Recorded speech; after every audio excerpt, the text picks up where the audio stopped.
Welcome back once again to Season 4 of the podcast. I'm your host, Amanda Blackwood. As many of you know, I wrote my autobiography as a survivor of human trafficking. It's called Custom Justice.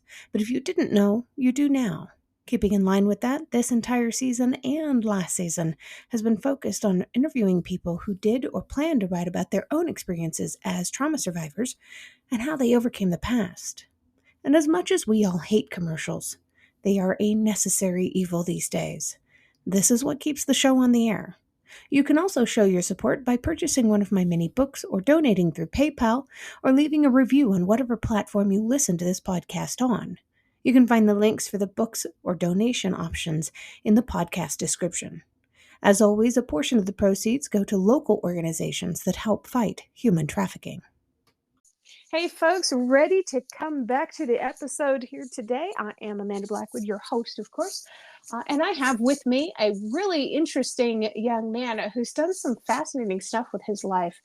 His name is Adam Hart. Adam, welcome to the show. Yeah, thanks for having me, Amanda. I appreciate it.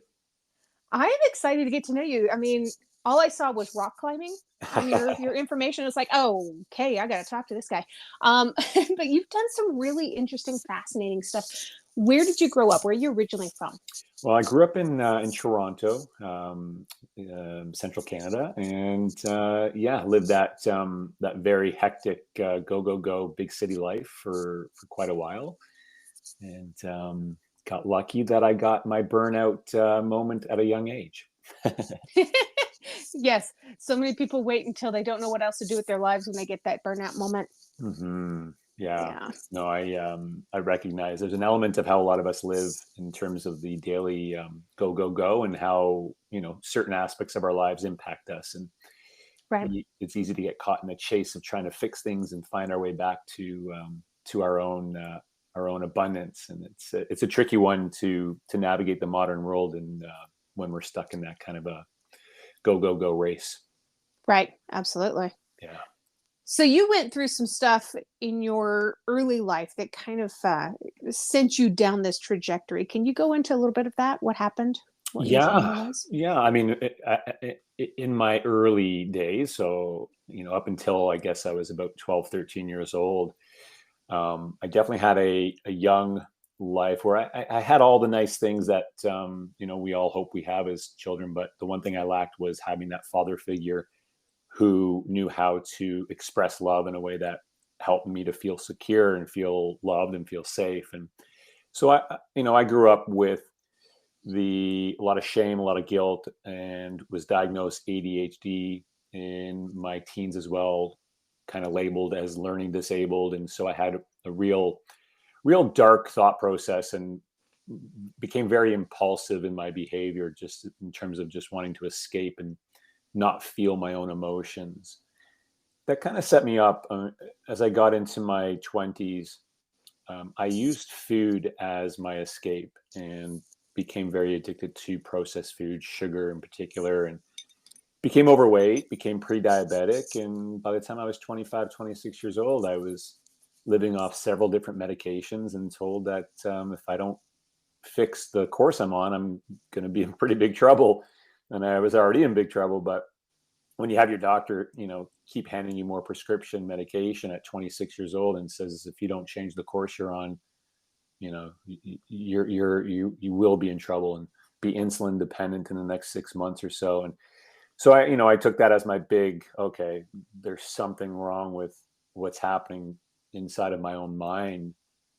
But yet everything I kept turning to and was told I should look at to feel better wasn't working. And, those things included several diets and several different fitness programs that, all promised some result, but yet my mind just would not let those sink in a way that was easy for me. It was so stressful and so frustrating and led to more guilt and anger, internal anger. And, and then I tried the meditation and I tried yoga and all those other pieces too. And I'm not knocking any of those, but they weren't the solution that worked for me, and even counseling and therapy, it never got me to a place where I understood what was happening in my own mind and how to work with my mind in a way where I could get some freedom from those thoughts. So how did you get unstuck? Well, that's where the climbing came in.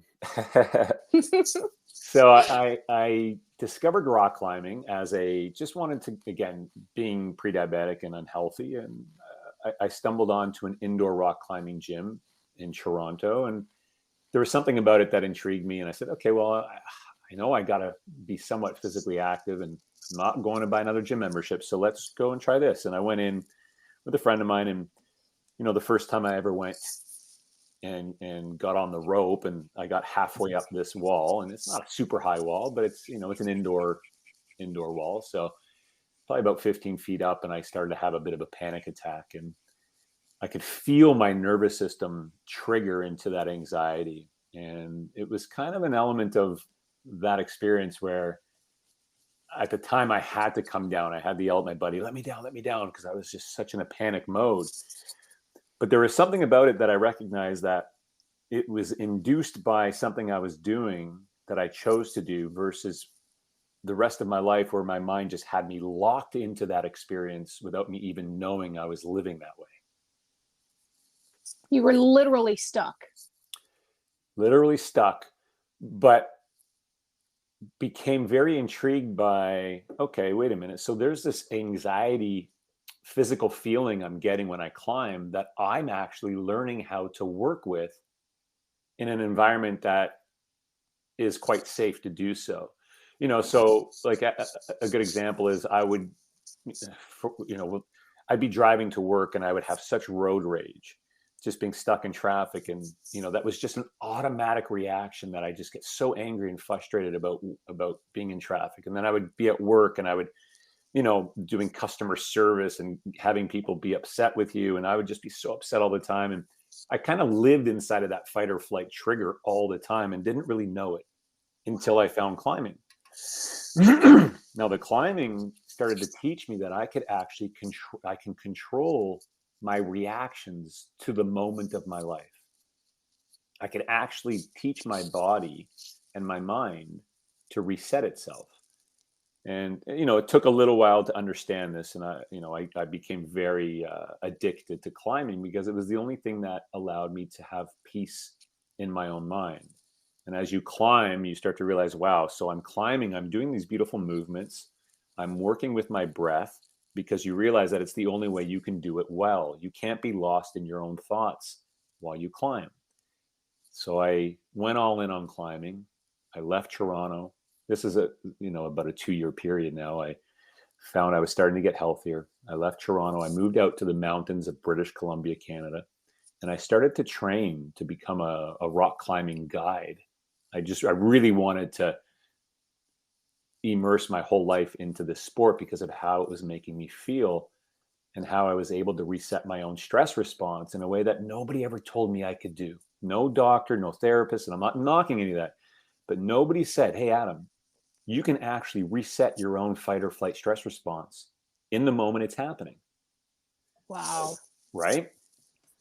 And so climbing taught me that. Climbing taught me about the nervous system. It taught me about my vagus nerve, the beautiful connection between my heart and my brain. And I started to recognize, wow, so when I'm climbing, that is a real fight or flight scenario. So it kind of forces you to be very, very conscious of what is happening in those moments. But what I realized through the climbing was, okay, so I'm very most of these triggers that we experience in our lives is very subconscious. They're happening as patterns in the background. So I started to recognize, okay, I'm now able to work with my fight or flight stress response and anxiety in climbing. What if I did the same things that I do climbing, the same practices that I do while I climb? There's 2 very specific practices, and we'll definitely touch on those. But what if I brought these same 2 practices into my sugar addiction? And that was the first place I said, okay, I'm just going to work on this anxiety, the anxiety I have around food. And I wonder if I can create the same space from my anxiety around food the same way that I do in climbing. Because the anxiety that I had around food is not a real fight or flight stress response. I don't have to flee or fight in that moment, but yet my body and my mind are still operating that way. And so I started to bring these practices in, and it worked extremely well, extremely quickly, to where all of a sudden I was able to shift my own cravings for sugar in a way where I began to crave what other choice I had in that moment, which ended up where my book, The Power of Food, came from, was my exploration into this and learning that I can actually manifest a different relationship with food in a more loving way without having to eliminate my addiction to sugar. It was just around bringing the fight or flight response to sugar into my consciousness. And bringing it into my consciousness is what transformed the relationship. And that's something I have to admit that I have struggled with over the years. I Mm-hmm. think a lot of people do. A lot of people don't want to admit that sugar is just as addictive as cigarettes and drugs and caffeine and all that other stuff that we ingest and that kind of, in a way, poisons our body. Yeah, and our minds, and it's it's nobody's fault. Yes, there's a food industry that does know, this. There's this. It's called the bliss point. So it's a combination of salt, sugar, and fat that is known to be highly addictive for the taste buds. That captures the brain's attention. And so, if we don't know how to bring consciousness to our life stressors and we start to look for escaping habits, sugar is just such an easy one because it's everywhere. It's quite cheap to grab some sugary stuff, and it helps us to feel the ways that we want to feel, but yet it is quite toxic to our internal relationship with ourselves. Right.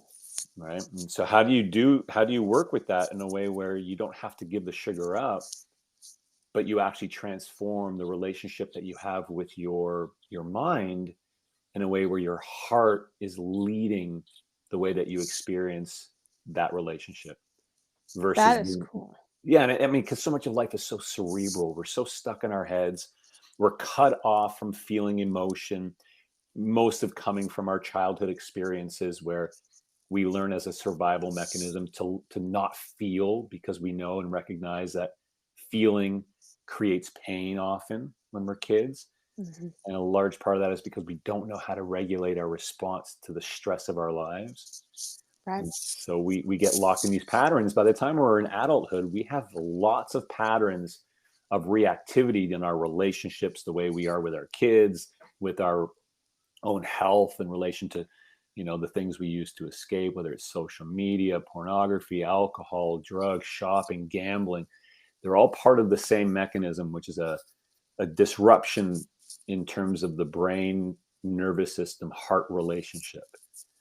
Speaking of, you have a specialty in nervous system regulation.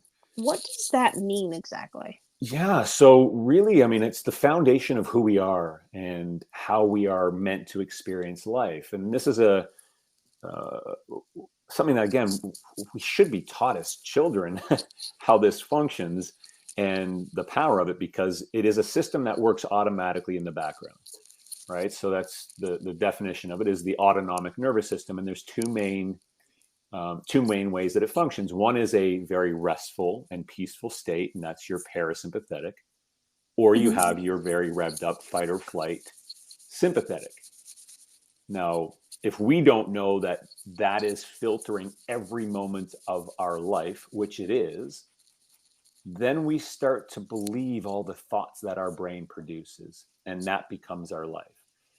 What we don't realize is that the brain loves the fight or flight stress response. It loves us to be in the anxiety, in the depression, because the brain likes the energy it gets from the production of the hormones when we're in that state. And so when you start thinking about, maybe it's self-esteem, self-worth thoughts, and we know how this works as we get into our adult lives, and we still have a lot of the shame and frustration of things that have happened in our past. Now you add on some of the adult themes like your finances and your career and your relationships. All this time, the brain, very much like a computer system, is learning the algorithms of stress because it wants you to keep feeding it your adrenaline, your cortisol, and dopamine from the habits you choose to escape. Right. Those are the brain's main sources of energy. So you don't realize it, but your brain has you locked in these 70,000 thoughts a day. That's how many thoughts we have every day. most of those are patterned because the brain has you locked in pattern ways of thinking about yourself and your life because it wants you to react to everything so that it keeps getting fed the energy it wants. Wow. Right. And so this leads to the majority of mental and physical symptoms that you suffer from right now. You think mentally, whether it's lack of outside of the thoughts, self-esteem and depressive thoughts, but it's also the brain fog, the lack of motivation, the lack of clarity, the lack of focus. It comes Right. because your brain is working at a diminished capacity. But also what happens when we're stuck in this constant trigger to our lives is you are living from an inflamed state. So inflammation is rampant in the body. Mm-hmm. You have a very, very big imbalance of hormonal distribution, Yep. right? And you're going down this list, and I'm going, well, I've got thyroid disease, I have chronic hives, Right. I have all of this stuff going on. And a lot of the stuff is linked to early childhood traumas.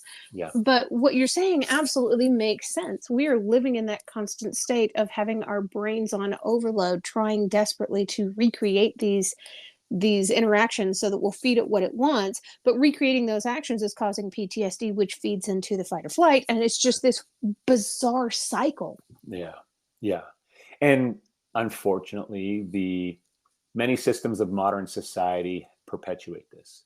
Right. Whether it's the food system, whether it's the way we get information, so the media system, whether it's the pharmaceutical industry, and I'm not knocking any of that, but if we don't learn how to work with our own biology, we just miss out on the fulfillment that's possible now in the present moment. And that's what working with our nervous system and teaching the nervous system to be healthy, to be in conscious relationship between what your mind is doing, what the thoughts are, and the actions you take next. You learn to master that few second space in your life, and you win the game.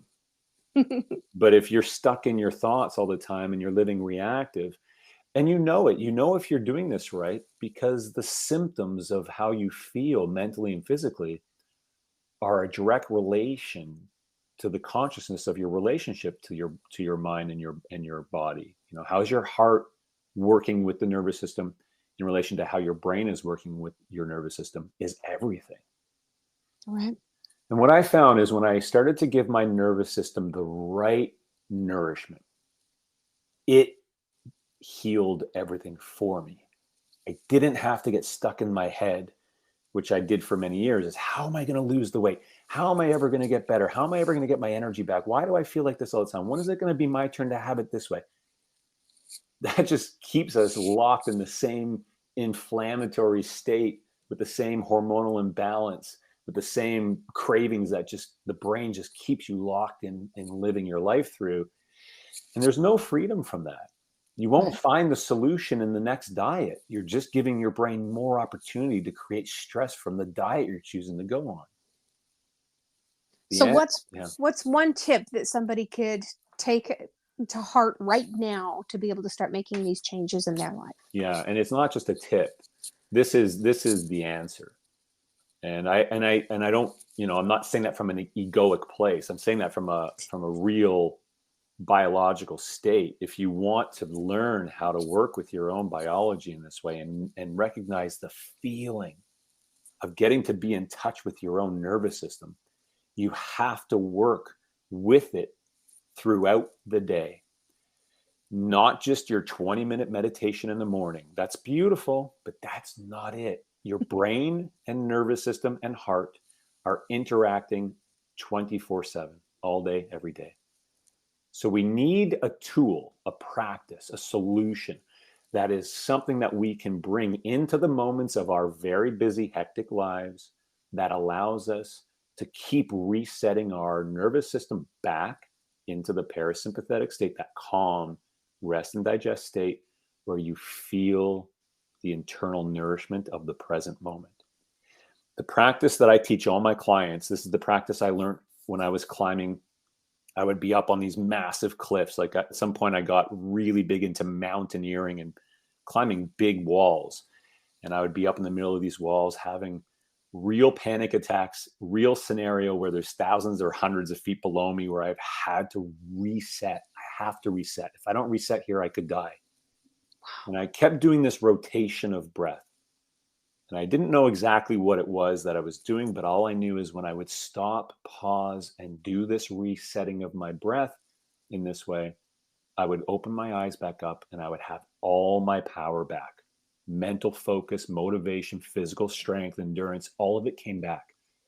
And so when I did the research on this and understood more of what it is I just did, what I do, what am I doing when I'm resetting myself? And now, again, when I started to do it with my sugar, I didn't have to eliminate my sugar. When I craved the cookies, and that was my big one, when I craved the cookies, it's my meditation at the morning has nothing to do with my cookie craving at 5, 6, 7, 8, 9 at night. I need something in that moment to reset that craving. That's when I brought the same practice. I'd be, okay, Adam, you're back on the side of the wall. You have hundreds of feet of exposure, but instead it's the cookies that are in your hand. Do the same breath practice. What's going to happen next? And so it starts to create this pure feeling of fulfillment and freedom from what the brain is trying to get you to do in that moment. And when you start to teach your brain that you're not going to react, it gets angry. But, and this is the big but, the more we do this, the more the brain will let go of the thoughts that you're no longer being triggered to. Wow. If you keep reacting to them, that's your life. But if you teach your brain that, hey, brain, listen, I'm going to work with my own biology in this moment. I'm going to reset my nervous system, and I'm going to send you a beautiful signal that says you're safe, you're loved, let go. You don't have to hold on to that anymore. And the cravings start to shift. And so the breath practice is called Heart Flow. It's a 33-second practice that helps you to reset your nervous system. Oh my gosh. Yeah. Is this in your book, The Power of Food?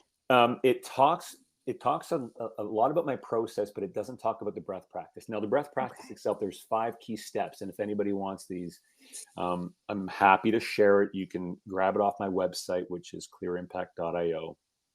Clearimpact.io. You can download it there. It's free. But all I ask is that you commit to doing this 3 times or more every day for the next 7 days.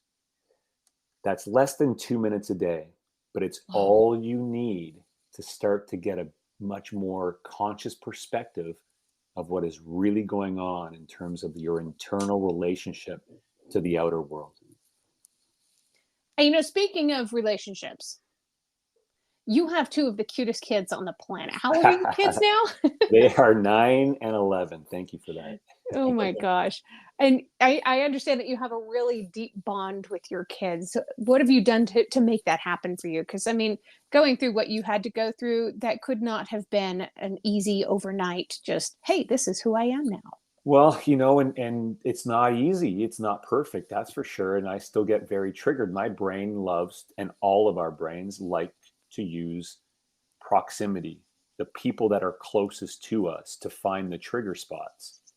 And so this is why so many relationships end in a breakup, is because the brain has locked into algorithms around our partners and our kids to feed off of the reactivity to them. Mm-hmm. My role is to regulate that, is to be a nervous system regulator in the presence of my own kids. When they fight, I need to breathe. This is heart flow moments for me. And again, not perfect. I'll fly off the handle, but most of the time I'm in a space of my own regulation. What that does is it puts me in a space of co-regulation for them. Not the words that I say. It's the frequency of my nervous system that helps them and helps their nervous system regulate how they're using each other as a trigger.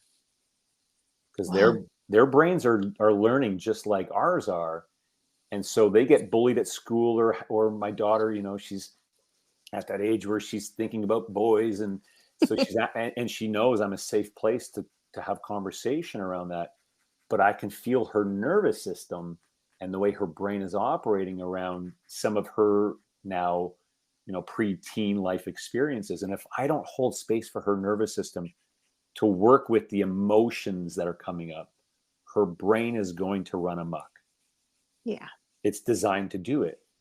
And so the primary that we focus on in our house is heart flow. It's grounding in our breath. It's being willing to say, okay, let's just take a pause. Let's do the reset, guys. We know what we're doing. We know how this is working. We understand what the relationship that we're trying to bring as the place that we work from. And really, I mean, the one word is presence. It brings presence to the moment where the brain isn't locked into the past stuff and the need for the future to be different. It brings us here right now. And that has a feeling to it. And so all that we focus on in terms of the health and wellness of our own lives and for my life and for my kids' life is presence. It's continuing to nourish and understand the relationship with how presence feels like, so that you know that you have the choice to hold that as your life experience. Wow. Now, looking at the cover of your book, I love this cover. For one thing, I'm a huge fan of avocados. Nice. And the power of food over that yellow background and that bright green, beautiful avocado. It just screams, I want to eat that. But underneath the subtitle is 100 Essential Recipes for Abundant Health and Happiness. Do you have like one favorite recipe that you just go to? Yeah, well, in that book, the most popular one is the flourless hemp peanut butter cookies. Ooh.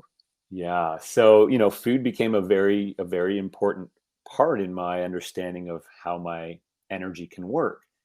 And all of a sudden I realized, wow, so I can manifest different foods that make me feel even more energized and more focused. Hemp seeds was one of those foods. When I discovered hemp seeds, it was just such a beautiful, digestible source of protein that my body, particularly my own experience with it was very healthy for my body. And so those cookies became my go-to for all my mountain adventures and just my everyday, going out and doing speaking tours and whatnot. I would always have a bunch of those with me because they were super tasty, but also very nourishing. That's awesome. That sounds really good. So my own cookbook just came out a few days ago, but I'm absolutely planning on getting yours now because there's never enough recipes in a kitchen. Oh, I love it. Yeah, I'd love to check yours out too. It became for me a lot of like a fresh canvas for an artist, where next thing I Yes. knew, I was just loving being in my kitchen. I couldn't believe how much joy I was getting from it, but it was because of the presence that I was holding in my body. I manifested food as the most exciting thing I was able to experience at that time, in a way where now I get that same feeling from a lot of other places now that I understand how to create more of that in my life. But food That is is really food is cool. such a great tool. Yes. It's a love language for me. It's acts of service Mm, and gifts at the same time, totally, you totally. know, and I get that. I tell people all the time that I learned how to cook out of self-defense because my mother was a terrible cook. Ah, And great. that's not 100% true. She did have a couple recipes that were quite good that I will never be able to repeat. But from what Mhm. I understand, she stole those from recipes that from restaurants where she worked when she was younger. Yeah, I love it. I love it. Well, we all probably get our inspirations from others, but Right. yeah, no, it's great. And yeah, anytime we can have food in our daily relationship, it just gives us some of the power back. Right. Absolutely. And being creative in whatever way works for somebody is Mm. such a huge therapeutic practice. Yeah. Well, because it brings you out of your head and into your heart and allows you to connect to what it feels like to feel fulfilled in the present moment. Yeah. I think it's just knowing that we can train that. We can train that into our way of being if we have the right tools that fit the modern lifestyle that continually bring us to that space. The heart, the autonomic nervous system, again, it's automatic. When we train it through this heart flow breath practice, it starts to automatically happen for you, where you get to drop into presence much easier. It just takes the initial training to get there. That's fantastic. Well, Adam, I always have two questions that I ask before I let people go. Hmm. The first one is, would you consider yourself to be an introvert or an extrovert? And have you always been that way, or has that shifted over your life? Hmm. Well, I definitely was an introvert younger, out of fear of not wanting people to dislike me and, just hiding. Yeah. Um, I think there's still an element of my way of being that has that energy. It's still there. Again, it's not about perfection, Mhm. but I know that the energy of presence wants expansion. The energy of feeling fulfilled wants expansion. And so there is an element of my energy that wants to be an extrovert in a way where it just wants others to understand how to feel the way that I feel, knowing that it's a real tangible experience that we can tune into. And so I think if I can tap into more of the extrovert energy that's there, the mission will reach more people. Fantastic. And what is one thing that you truly love about yourself that's not related to your physical appearance? I just never give up. Yeah, that's definitely the top of the list. I don't have that in me to see something as a failure. Everything is just another step forward, another moment of growth. And yeah, I'm a pretty big deal. That is awesome. I've had to learn to own that one. I'm a pretty big deal. Yeah, I can see that. I mean, it would be a struggle for most people because we all go through this imposter syndrome, especially after experiencing any kind of a trauma in our lives. I don't think any of us get away undamaged in some way. No, for sure, for sure. Yeah. Adam, thank you so much for coming on my show. I have very much enjoyed our conversation, and I'll make sure that I have your link to your website in my description of the podcast. And is there any last words that you want to leave for anybody? No, that's great. Yeah, I appreciate you having me. I mean, and anybody who this resonates with, I'm always happy to connect. So yeah, thank you for the time and for sharing energy with me. If you've enjoyed tonight's episode, please make sure you check out the episode description. There you'll find links on how you can learn more about this guest, links to connect with them on social media, and how to support the podcast. Remember, I don't get paid to do this. My boss is a bit tight-fisted. I can say that. I work for myself. In short, this show really is all about the guest. If you've enjoyed their interview, please feel free to let them know. You can also tune in to my other podcast, Growth from Darkness, which is co hosted by a lovely lady from Australia. We talk about what trauma responses are and healthy ways to move beyond the past. For more information, just go to growthfromdarkness.com.